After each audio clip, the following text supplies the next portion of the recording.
السلام علیکم ورحمۃ اللہ وبرکاتہ۔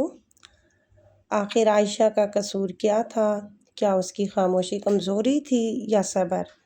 آج کی یہ درد بھری کہانی آپ کی آنکھوں کو نم کر دے گی۔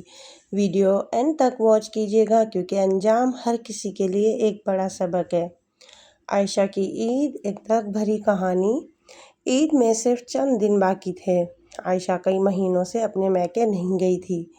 اس کے دل میں ایک ہی خواہش تھی کہ اس کے بڑے بھائی آئیں گے، اس کی عید کی شاپنگ کروائیں گے اور چند لمحے ہنسی خوشی کے مل جائیں گے۔ آخر وہ دن آ ہی گیا۔ عائشہ کا بھائی خوشی خوشی بہن کے سسرال پہنچا۔ اس کے ہاتھ میں بہن کے لیے عید کا سوٹ، چوڑیاں اور چھوٹا سا تحفہ تھا۔ وہ مسکراتے ہوئے دروازے پر کھڑا تھا، مگر اسے کیا معلوم تھا کہ اندر اس کے لیے ذلت اور توہین انتظار کر رہی ہے۔ جیسے ہی اس نے سلام کیا، عائشہ کی ساس نے سخت لہجے میں کہا، آپ کیوں آئے ہو؟ ہر وقت بہن کو لے جانے آ جاتے ہو۔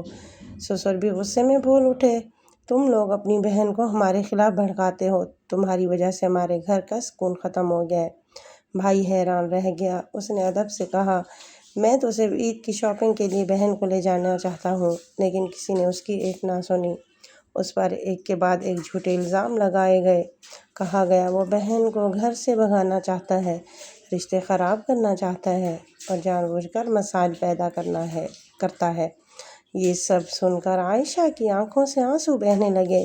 وہ بے بسی سے کبھی اپنے بھائی کو دیکھتی اور کبھی اپنے سسرال والوں کو۔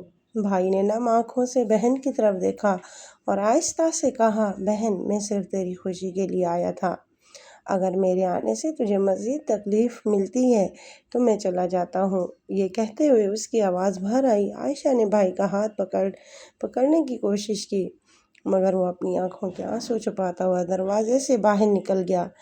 دروازہ بند ہوا تو عائشہ ٹوٹ کر رہ گئی۔ اسے ایسا لگا جیسے اس کی عید، اس کی خوشیاں، اس کی امیدیں سب اسی دروازے سے واپس چلی گئی ہوں۔ بھائی گھر واپس پہنچا تو ماں نے پوچھا، بیٹا عائشہ کہاں ہے؟ وہ کچھ نہ بول سکا۔ اس کی آنکھوں سے خاموشی سے آنسو بہنے لگے۔ کچھ رشتے لفظوں سے نہیں، آنسوؤں سے اپنی کہانی سناتے ہیں۔ اگر یہ کہانی آپ کے دل کو چھو گئی تو اسے دوسروں تک ضرور پہنچائیں، کیونکہ دنیا میں بہت سی عائشائیں آج بھی خاموشی سے یہ درد سہ رہی ہیں۔ چلیں جی، آج کے ہمارے کھانے کی روٹین میں عائشہ کی سٹوری کا ایپیسوڈ 6 آپ کے ساتھ شیئر کیا گیا، اور بتائیے گا کہ میری ویڈیوز کیسی لگتی ہیں آپ کو، یہ سٹوریز کیسی لگتی ہیں، اور یہ حقیقت پہ مبنی ہے۔ ہو سکتا ہے کہ اینڈ میں لاسٹ ایپیسوڈ میں عائشہ آپ کے سامنے آئے، اور مجھے تو یہ سمجھ میں نہیں آتا کہ آج کا یہ ظالم سسرال کیا چاہتا ہے بہوؤں سے۔